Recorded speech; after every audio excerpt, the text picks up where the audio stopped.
Bismillahirrahmanirrahim. Hai, ketemu lagi bersama saya Nur Amalia, mahasiswa PAI semester 6 di STAI Dr. KHZ Mutakin Purwakarta. Nah, teman-teman, pernah gak sih kalian melihat seseorang yang pintar tapi gak percaya diri untuk berbicara di depan umum? Atau mahasiswa dari desa yang kesulitan untuk menyesuaikan dirinya di kampus ternama, atau bahkan pekerja keras yang kalah dalam seleksi kerjanya hanya karena dia nggak bisa bersosialisasi. Nah, teman-teman pernah nggak? Pasti ada aja ya yang pernah ya. Nah, fenomena ini bisa dijelaskan melalui teori yang disebut dengan habitus dan arena dari Pierre Bourdieu. Nah, dapat kita lihat kenyataannya memang ada aja pasti di sekitar kita, seperti seorang mahasiswa asal desa masuk ke kampus favorit besar gitu ya, di kota besar. Ia cerdas, rajin, dan bahkan memiliki nilai tinggi ya. Namun ia merasa kesulitan gitu, nggak nyambung, ngerasa minder dengan teman-temannya yang berasal dari kota besar, yang terbiasa dengan gaya diskusi yang bebas, terus berpakaiannya juga modis tentunya, dan komunikasinya juga sangat-sangat percaya diri gitu bersosialisasinya. Nah, dia akhirnya menjadi pasif, minder, nah cenderung menyendiri kan. Padahal dari segi akademik ia nggak kalah dari yang lainnya gitu. Nah, Pierre Bourdieu menjelaskan bahwa kita semua kita semua ini dibentuk oleh yang namanya habitus gitu. Nah, apa sih habitus ini?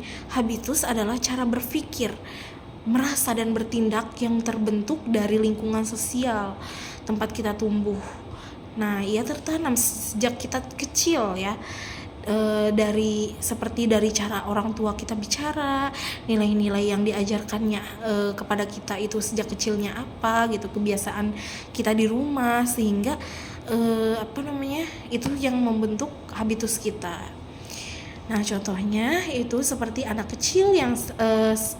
yang sejak kecil sering diajak diskusi, terus membaca buku dan mengenal budaya argumentasi, akan memiliki habitus yang memudahkan dia sukses gitu di arena akademiknya atau kerja yang profesional gitu.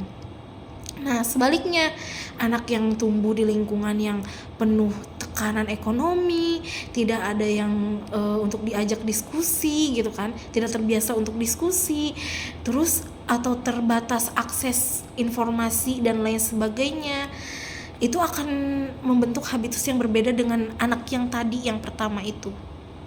Nah, mereka ini bisa aja menjadi pekerja keras, tapi tidak terbiasa menyampaikan pendapat secara formal, atau tidak percaya diri tampil di depan umum kayak gitu ya. Jadi perbedaan antara anak pertama dengan anak yang kedua tadi itu, perbedaannya ya gitu ya, dari segi habitusnya itu.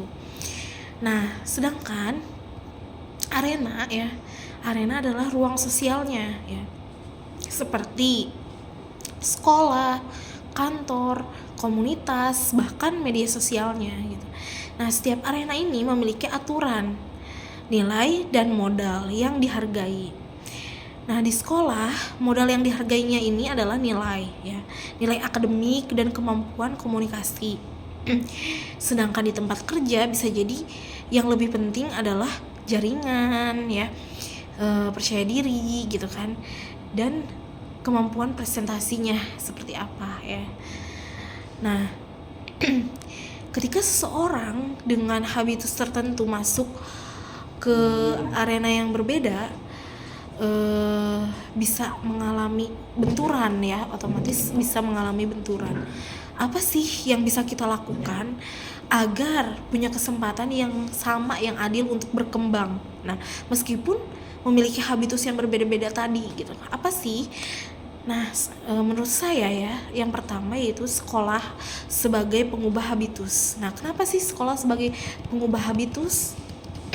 Karena sekolah ini bukan hanya tempat ya, tetapi juga bisa membentuk habitus yang baru ya, sehingga bisa lebih adaptif gitu, yaitu dengan membiasakan siswa, gurunya itu bisa membiasakan siswa berbicara di depan umum ya, sehingga siswa ini percaya diri gitu.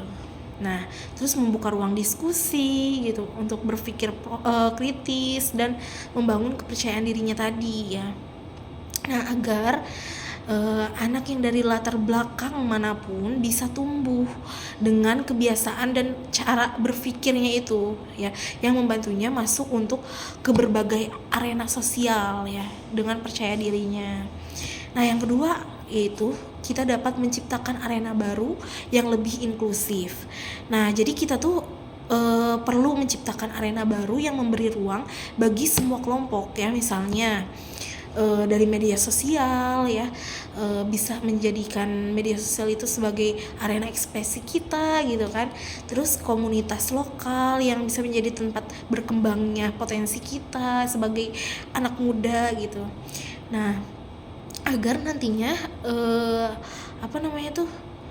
kita terbiasa dengan lingkungan sosialnya gitu, karena kita sering ibaratnya dengan kita seringnya berbicara gitu kan, gitu kita tuh bisa tertata dengan rapi gitu, cara berbicara kita, komunikasi kita, sehingga lebih menambah rasa percaya diri kita.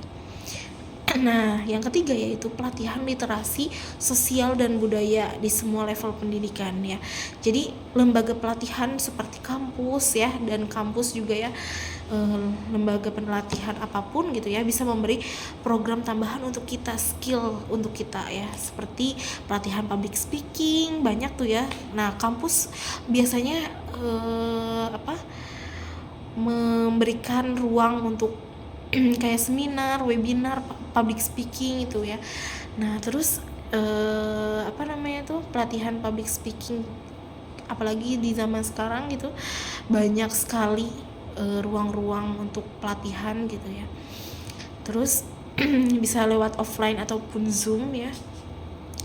Jadi, sehingga kita bisa lebih belajar skill kita mengenai public speaking, cara berpakaian profesional atau etika kerja, dan wawasan global lainnya ya, yang bisa menjembatani ketimpangan habitus dan modal budaya gitu ya. Minimal kita juga update lah wawasan kita gitu terhadap lingkungan sekitar ya. Nah, jadi teman-teman, teori habitus dan arena dari Bourdieu ini dapat membantu kita dalam memahami terjadinya kesenjangan sosial. Habitus bisa berubah dan arena bisa dirancang lebih adil.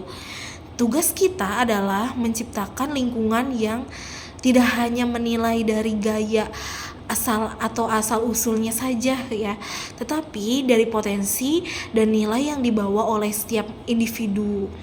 Karena pada akhirnya setiap orang berhak mendapatkan tempat ya untuk bisa berkembang, bukan hanya yang terbiasa tetapi juga yang mau berusaha gitu. Nah, mari kita bentuk arena yang lebih inklusif ya. Mari ciptakan habitus baru yang sadar, terbuka, dan memanusiakan tentunya ya.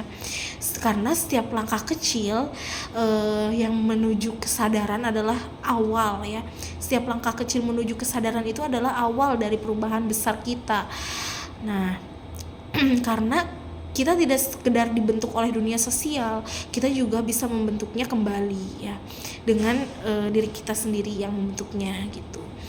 Nah, terima kasih telah menyaksikan video ini.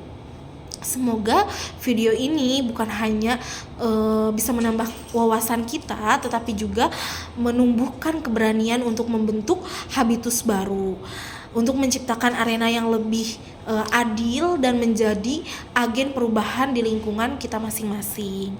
Sampai jumpa lagi di video selanjutnya. tetap belajar, tetap berpikir positif ya, berpikir kritis, dan tetap percaya bahwa setiap orang punya ruang untuk tumbuh. Terima kasih teman-teman. Dah.